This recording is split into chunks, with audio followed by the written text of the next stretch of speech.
قیامت کے دن میرے آقا علیہ السلام کے پاس یہ ساری کی ساری انسانیت چل کر آئے گی. اہل اللہ بھی ہوں گے، صالحین بھی ہوں گے، انبیاء اور رسول بھی ہوں گے، اولو العزم بھی ہوں گے، سارے کے سارے چل کر در مصطفیٰ پر حاضر.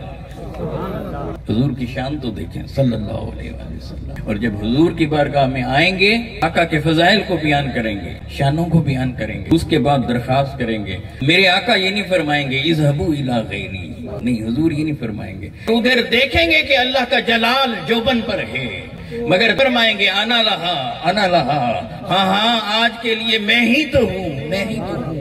گویا تم نے آنے میں دیر کر دی ہے، میرے جانے میں دیر نہیں. میرے محبوب صلی اللہ علیہ وآلہ وسلم اس کی بارگاہ میں جا کر سجدہ ریز ہو جائیں گے. اللہ سبحانہ و تعالیٰ کی بارگاہ میں سید عالم صلی اللہ علیہ وآلہ وسلم سجدہ ریز ہیں اور اس کی حمد اور تسبیح بلند کر رہے ہیں. وہ جو جلال میں تھا، جس کے جلال کو دیکھ کر نبی اور رسول جو وہاں جانے کی جرت نہ کر سکے، میرے محبوب وہاں آ چکے ہیں. اور وہاں سے جواب کیا ملتا ہے؟ یا محمد ارفع راسک، اے میرے محبوب صلی اللہ علیہ وآلہ وسلم، سر اٹھا، سوال کر، آپ کو عطا کیا جائے گا. آپ شفاعت کریں، آپ کی شفاعت کو قبول کیا جائے گا. عرض کریں گے کہ باری تعالیٰ قیامت کو بپا کیا جائے گا. آقا کی عرض پر رب دو جہاں ملائکہ کو حکم دیں گے کہ میزان کو بپا کر دیا. حساب کتاب کا سلسلہ شروع ہو جائے گا.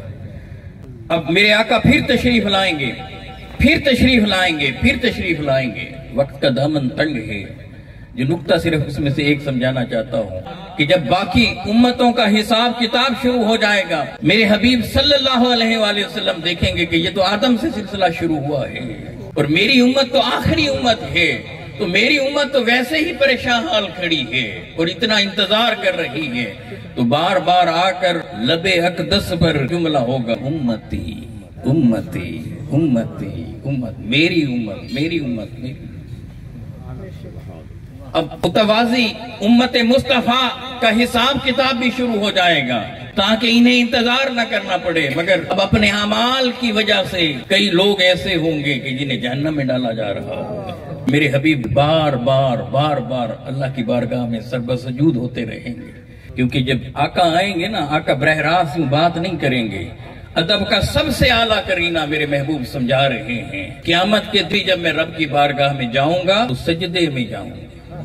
اور آج ہم ان کے غلام ہو کر دنیا میں اللہ سبحانہ و تعالیٰ کی بارگاہ میں سجدہ نہ کریں تو پھر کیسا ہے؟ وہ تو اس دن بھی اللہ کی بارگاہ میں سجدہ کرنا نہیں بھولیں گے. سربسجود ہوتا ہے بندہ، چہرہ جو ہوتا ہے وہ نیچے چلا جاتا ہے. تو جب حضور سجدے سے سر اٹھائیں گے، آقا کا چہرہ ودھا رب اعلیٰ کے سامنے آ جائے اور میرا رب میرے محبوب کے مکھڑے کو تکنا چاہتا ہے، اسے دیکھنا چاہتا ہے. یا محمد ارفع راسک، گویا اس کا مطلب ہوگا کہ اے محبوب سر اٹھا، مکھڑا دکھا، لب وا کر جو تیرے لبوں پہ آ جاتا ہے تجھے عطا کیا جائے.